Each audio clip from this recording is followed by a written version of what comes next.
Well, a shocking turn of events in a high-profile rape case in Montana. A district judge trying to impose a new sentence on this man. He's a former teacher. He was sent to prison for just 30 days for raping a 14-year-old girl who later committed suicide, only to be overruled by the state's high court.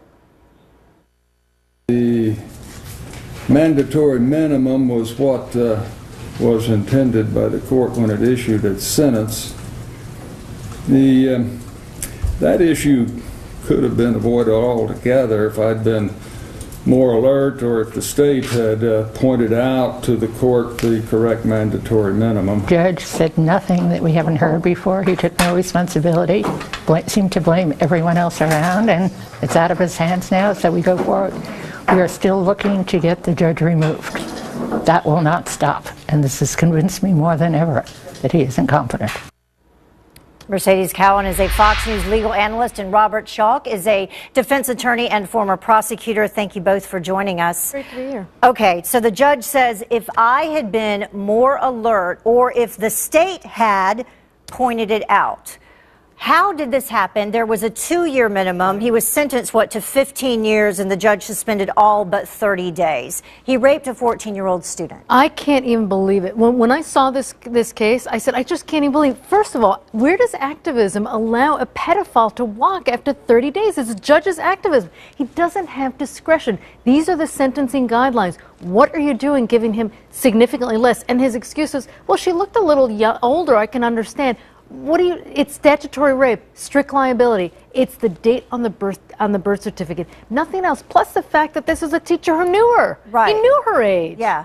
Right, exactly. You have a teacher who worked with her in the school, knew her age, and not even that. He admitted his guilt. It wasn't as if the judge, it was after a trial. The judge, he had heard this man admit, I did this. I know I did what I did was wrong. And not only that, how is it that a judge, his law secretary, the prosecution, doesn't know what the standard minimum sentence is, and that the prosecution didn't say a word. Yeah. They didn't even object to it. And not only did he hear him confess, there's a written confession as well. So then the judge, he wants a do-over. He says, oh, I want to redo the sentence. How could that play into the case? Could it put it in jeopardy? Well, it possibly could. I mean, frankly, someone should look at this judge and say, you can't sit on the bench. You're not fit to continue sentencing anybody sitting on the bench. You're danger to society, end of story. But I think with respect to what happens with the appeal, if they remand it, they probably will not give it back to him. But frankly, at this point, he's imposed a sentence. It's unlikely it'll be reopened. The Attorney General steps in the Supreme Court and stopped that because of what the repercussions could possibly have been. I mean, he just filed an order and just said, invited everyone back to court. Let's do this all over again. And the funny part about it is the prosecution doesn't show up, the defense doesn't show up, but the press shows up, and he holds an impromptu question and answer session in the middle of a courtroom.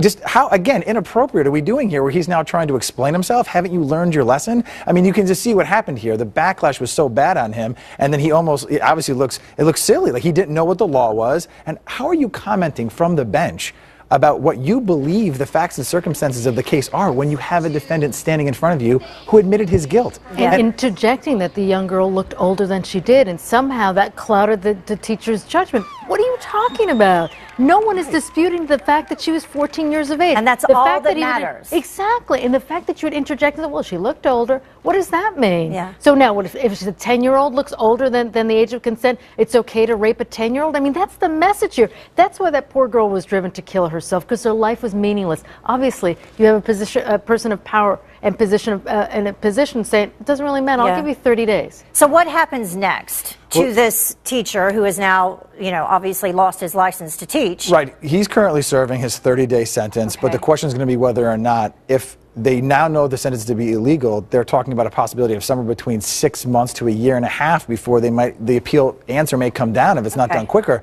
So are they going to let him out? Are they going to keep him in? I am of the opinion that they have to let him out, because if for any reason, I don't think they would, the higher court says, no, this sentence was legal, you can't hold somebody in prison pending an appeal. So I think he will get out unless they expedite the process, which, obviously is up to the higher court. He will be listed as a sex offender. If there's nothing else, he will be a sex offender. The registry is about 10 years. So at a minimum, with all the coverage that there's been. Which would keep him from being allowed to teach in other states as well. Exactly. Okay, that's important. Okay, thank you both for joining us. We appreciate it. We'll see what happens next. Great, thanks, Heather. Kelly? Just how sturdy is the U.S. job market? That's the key question facing the Federal Reserve, their potential next move, and what it means for the economy next.